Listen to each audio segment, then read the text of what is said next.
Alright, what's up VC? It's my third video. Damn. It's been a crazy week for me, but a productive one. Wanted to go through some records that I've had a chance to listen to that I picked up a few weeks ago, probably a month ago. I do want to start with an update. I did not include this in my last video. This is the first record by New Edition. I just absolutely love these guys. Bobby Brown's, I think this was his first band. We got the awesome inner sleeve.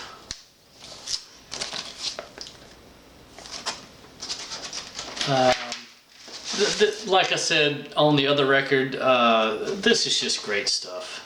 If you haven't heard this stuff, you need to check it out. It is just good pop music, but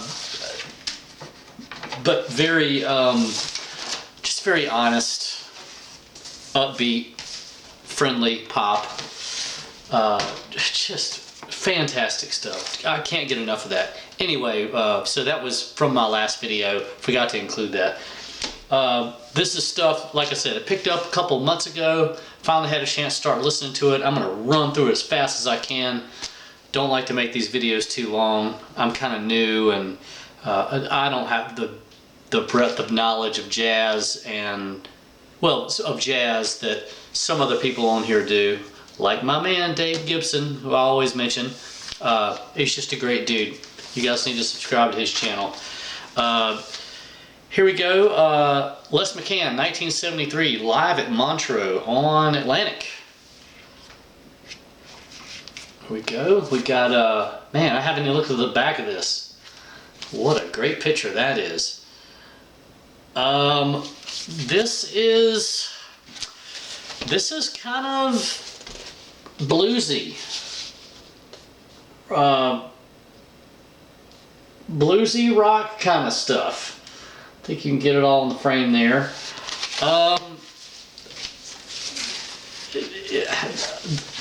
This old guy got me into Les McCann. We got some cool inner sleeves here. Atlantic inner sleeves. This is a double out LP. Very good condition. I've actually cleaned all these. This particular place I've been going, most stuff is very dirty, but it's okay. It cleans up great. Side 1 and 2 look like, you know, the other record. I'm not going to bore you with that. Same cover there, or inner sleeve. This is a promo sticker on here, but not white labels or anything, so that's kind of weird. All right. Clark Terry, top and bottom brass quintet with Don Butterfield tuba on Riverside. Here you go. I'm into Clark Terry. He's old school, but I dig his stuff. That's such a cool cover on there, showing those tubas and stuff. We got Clark Terry trumpet, Don Butterfield tuba, Jimmy Jones piano, Sam Jones bass, Art Taylor on drums. New York, February 24th and 26th, 1959. Les McCann's guys, let me back up a second. I apologize. Personnel is Jimmy Rouser on bass, Donald Dean on drums, Buck Clark, African drums and percussion. Rahsaan Roland Kirk joins the above on a couple of songs. That was at Montreux, of course. Actually, in 72. So that was recorded in 72, but released in 73. My bad. Okay, going back to Clark Terry. This is absolutely fantastic stuff. It's old school. I'm a big, like, mid to late 50s to early 60s jazz guy.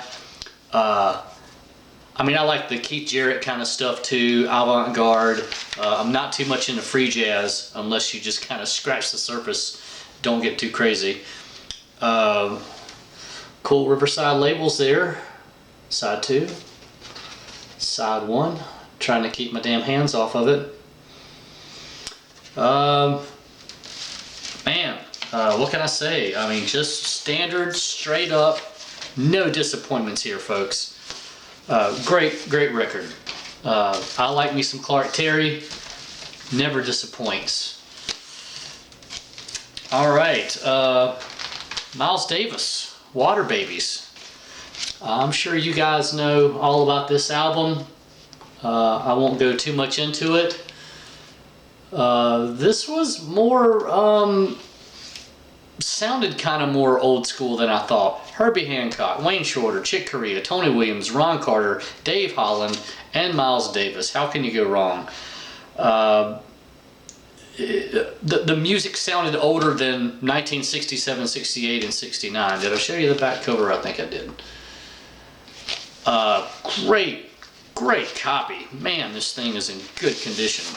Outside and inside. There you go. Nice clean stuff here. Sounds amazing. I got no disappointments. So like I said, this guy I'm getting stuff from, a lot of it's really dirty. Some of it, most of it cleans up. Some of it doesn't. But I can handle the snaps, the crackles, the pops. Can't do skips though. Alright, just listen to this. Philly Joe Jones, Big Band Sounds, Drums Around the World on Jazzland. Here you go. This is from New York, May 1959. Like I said, that is my era right there. If you're into drums, this is frickin' fantastic. Cannonball Adderley, Lee Morgan, Benny Golson, Herbie Mann, Blue Mitchell, Wynton Kelly, Curtis Fuller, Sahib Shihab. Got that right. Sorry, Lee Morgan, Blue Mitchell on trumpets, Curtis Fuller on trombone, Herbie Mann on flute and piccolo, Cannonball Adderley, alto sax, Benny Golson, tenor sax. I've been getting into Benny Golson a little bit. Sahib Shihab, baritone sax, Wynton Kelly piano, Sam Jones or Jimmy Garrison on bass, Philly Joe Jones on drums.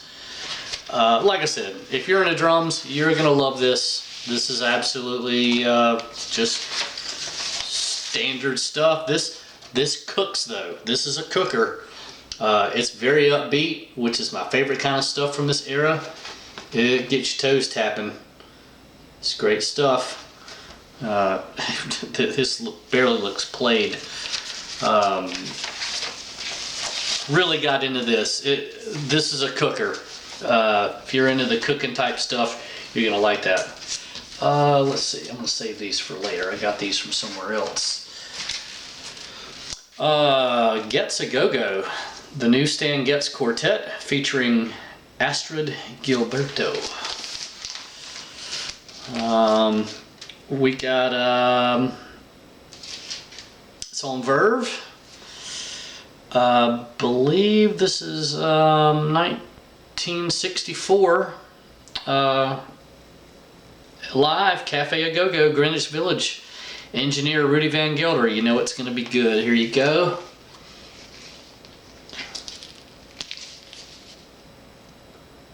Stan Getz can kind of be hit and miss, but I have been enjoying the Stan Getz that I've been finding. There is some singing on this, but it's actually good. I'm not real big on singing in my jazz, but this is good stuff. Even with the vocals, I don't think there's not vocals on much. They jam out on some of these songs. This is excellent stuff. I don't know how to explain this. It's kind of mellow, but then they jam a little bit. Nice Verve pressing here. All right. I haven't looked all this stuff up yet. That will happen once I go through the latest stack of records that I get a chance to listen to.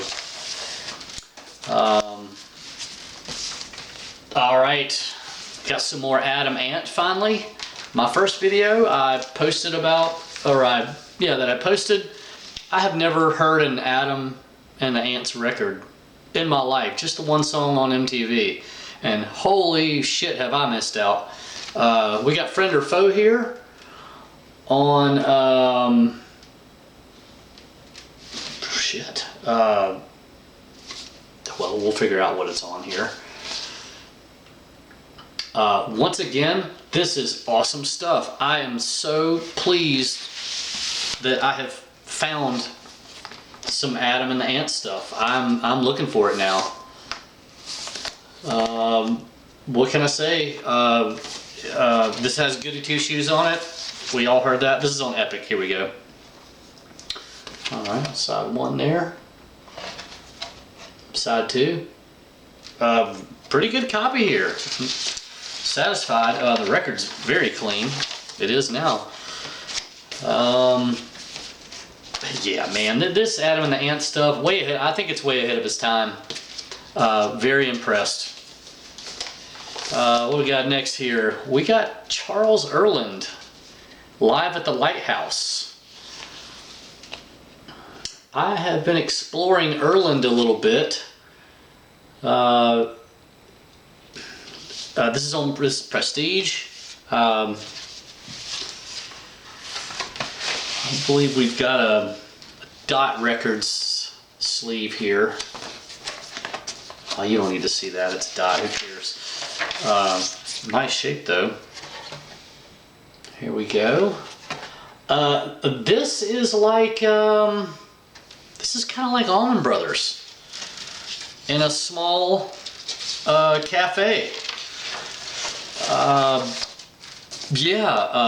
Let's see who we got. We got Charles Earland on the organ, so it's very like Greg Allman running the show. Very Allman Brotherish. I don't know what else to say about that. If you like some early Allman Brothers, you're gonna love this. Clifford Adams trombone, Daryl Washington drums, James Vass soprano and alto sax, Maynard Parker guitar, Elmer Coles trumpet, Kenneth Nash on congas. Live at the Lighthouse, Hermosa Beach, California. I wish I could have been there. 1972. I really dug this. You know, I was into Allman Brothers and all that early rock stuff back in the day. Hendrix, Allman Brothers,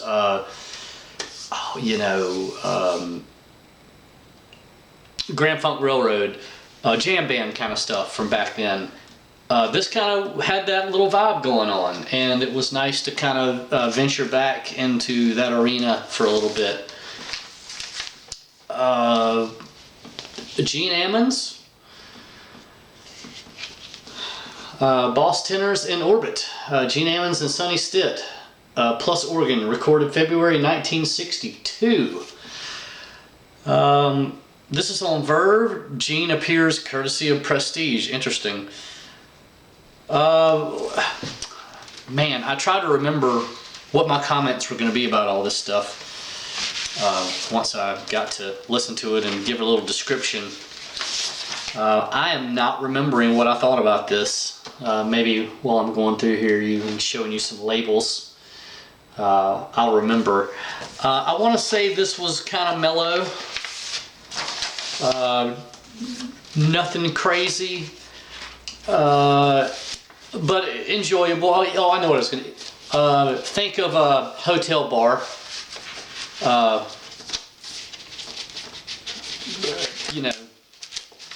Back then, fucking it up here. Hotel bar, real chill, just some guys having a good night, playing some jazz for the guests, but solid as hell. Maybe somebody's having a birthday party and they hired a jazz band, and these are the guys. Very pleasing, good late night stuff, just very chill. Alright, we got Sunfighter, Paul Kantner and Grace Slick. This is on Grunt Records. Grunt Records. I've got an old Grace Slick record back when I was into my jam band stuff. I kind of like her. She's got a sweet voice.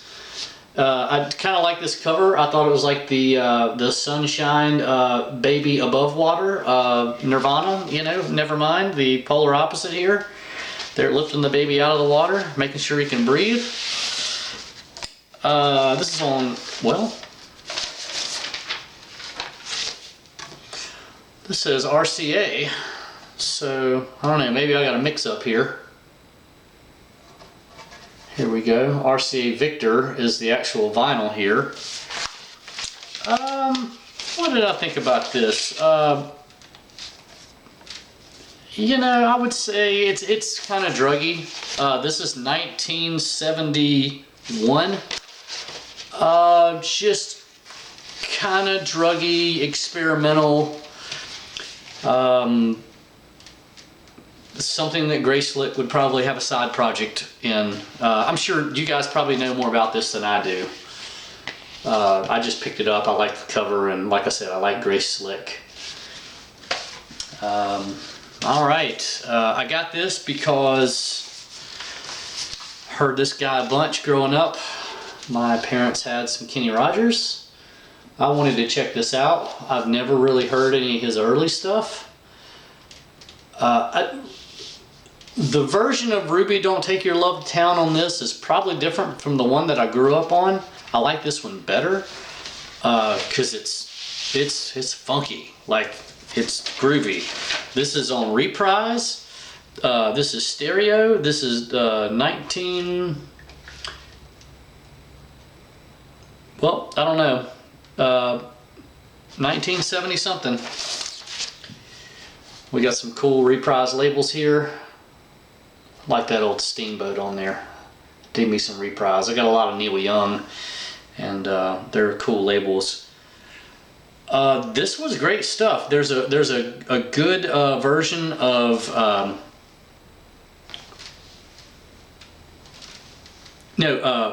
Ruby Don't Take Your Love to Town. That's the song that I grew up on. This does have Reuben James on it as well, and that seems like kind of a different version as well. This has a Me and Bobby McGee cover on here, which is, I like the way they do it. Don't tell anybody. I think it's better than the Janis Joplin version. This is just fun stuff. I don't know really how you classify this. It's not country. It's not rock. It's just a little bit funky. You know, they're definitely doing some drugs and some weed and I don't know what else, but it's good stuff. I can't figure out when this was made, but I'm sure you'll figure it out. But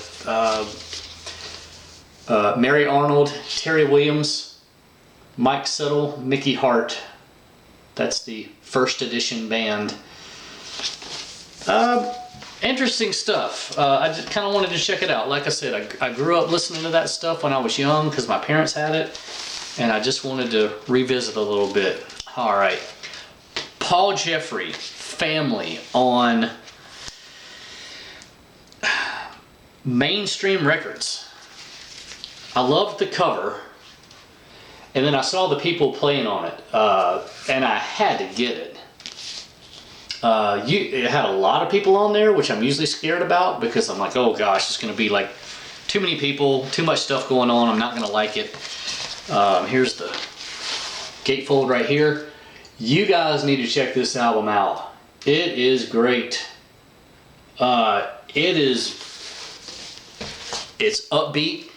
It's almost free jazz. It's avant-garde. They are pushing some boundaries here. In 1972, not that the boundaries weren't pushed by then, but I really like this. Paul Jeffrey tenor sax, Thelonious Monk Jr. on drums, Stan Clark bass, George Cable's piano, Stuart Butterfield French horn. Let's see, Joe Gardner trumpet and flugelhorn, Hamiet Bunny Blewett baritone sax and flute, Bob Stewart tuba, Wilbur Ware on bass, J.C. Williams on bass clarinet. Man, this stuff is great. Probably my most surprising find. Most impressed, not knowing what I was going to get. I like taking chances. You know, you never know what you're gonna come home with when you just take the plunge. This is a great record. like I said, it's on Mainstream. Oh, I didn't show you the record here.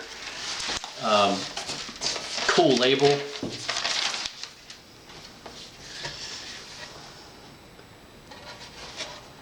Red Lion Production, whatever that means. Really neat stuff. Y'all should check this out if you're into, you know, free / avant-garde / whatever. Excellent record. All right, we got Cal Tjader Quintet. Concert on the Campus. I'll try to get a date for you on this. While I'm talking, this is on Fantasy, so we got some red vinyl. These dudes chilling on the cover. I dig it. Okay,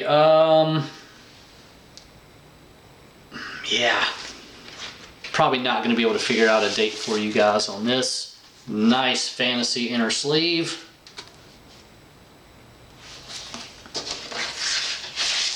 This one ended up being a little noisy, but it's cool. You step away a little bit from it. It does quiet down the more I play it, or the more you get into the record. There's some liner notes on the back that say something about 1951 and 52. I'll see if I can find it really quick here.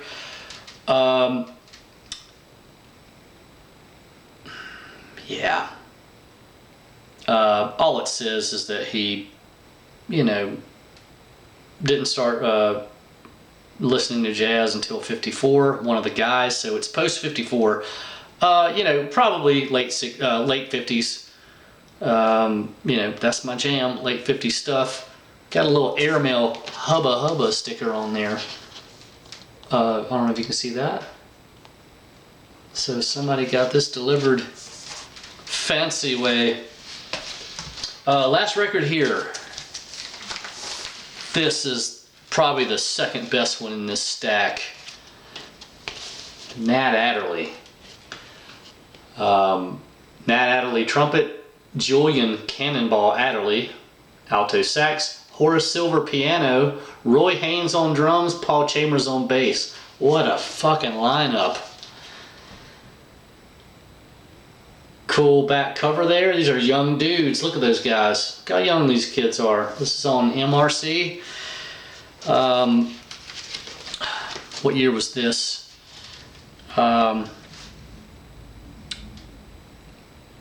54, 55, something like that. I think this is when this was done. This is absolutely fantastic. I love how young Paul Chambers is. Man, let's see, he's 18 right here. And Cannonball is young as crap too. This is great stuff. Just straight up old school jazz. Got Mercury MRC labels here. Record cleaned up very good.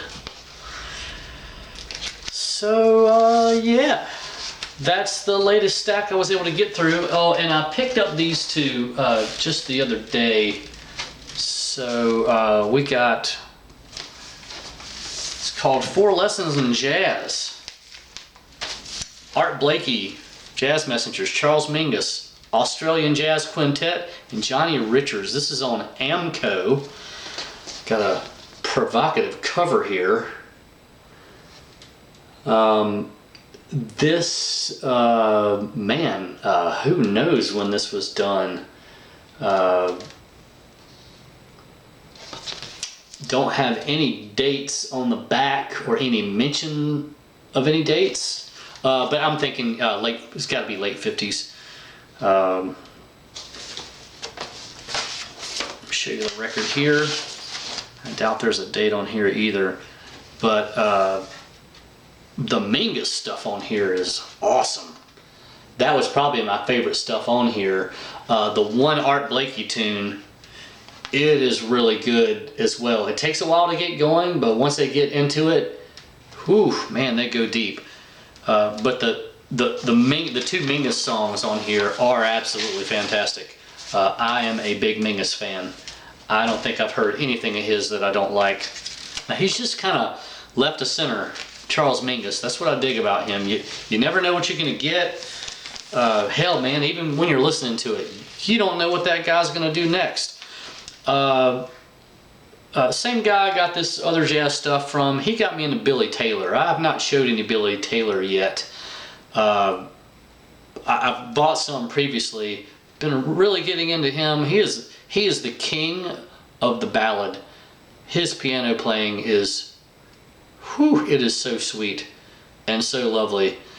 But he also can kick it too. Don't think he can't kick it.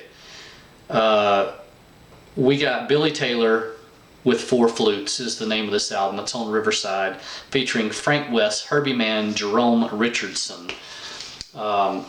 Cool front cover. I love how he's looking through the flutes there. We got Billy Taylor on piano, Frank West, Herbie Mann, Jerome Richardson, and Phil Bodner on flutes. Tony Williams on bass, Chino Pozo conga, Dave Bailey on drums. Billy Slapin replaces Richardson. On something else, we got Jerry Sanfino on flutes, Albert Heath on drums, Selden Powell replaces Mann, others the same. New York City, July 20th and 24th, 1959. There you go, folks. I'm late 50s and early 60s. That just seems to be my stuff.